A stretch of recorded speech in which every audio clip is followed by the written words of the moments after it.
ఈరోజు Hyderabad Janasena party office Prashasan నగర్లో జరిగిన ఈ పిఎస్సి మీటింగ్లో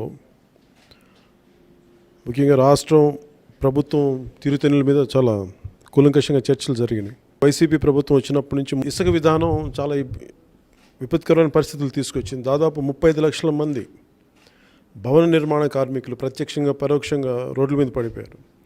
అది ఎలాంటి దుస్థితికి వచ్చిందంటే,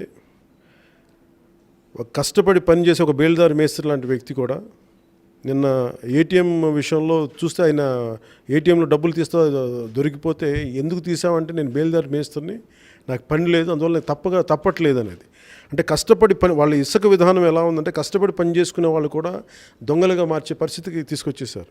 చాలా బాధతో ఉన్నది.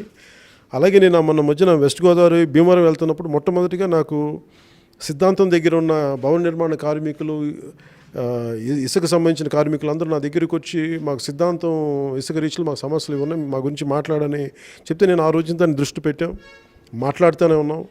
అలాగే ఇసుక రీచ్ల దగ్గరికి వెళ్ళాం, అలాగే ఇసుక డంపింగ్ యార్డ్స్ దగ్గరికి వెళ్ళాం.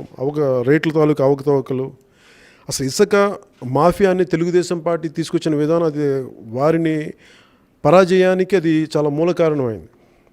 వైసీపీ వచ్చి దాన్ని ఏదో బాగు చేస్తా అనుకుంటే, అది ఇసుక దోపిడీ తెలుగుదేశం పోయి వైసీపీ మళ్ళీ స్టార్ట్ చేసింది తప్ప దాన్ని అంతకుమించి ఇంక వేరే కొత్తగా ఏం మారలేదు.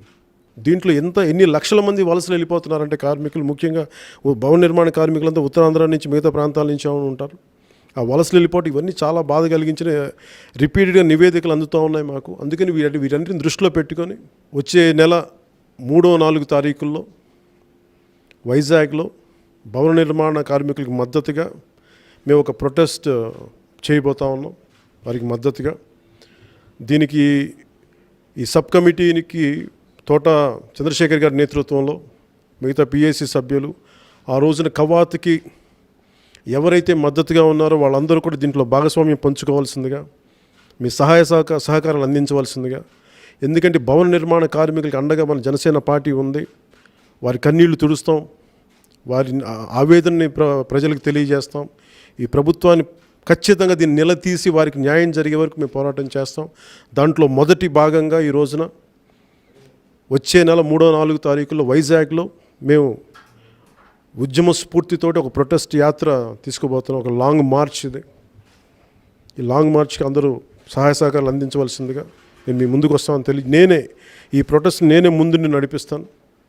జన సైనికులకి, నా అభిమానులకి, ప్రజలకి, భవన నిర్మాణ కార్మికులకి, ప్రతి ఒక్కరికి దీని ముందుండి మీ సహాయ సహకారాలు అందించవలసిందిగా, వారికి మద్దతుని చూపించవలసిన మనస్ఫూర్తిగా కోరుకుంటున్నాను. Thank you.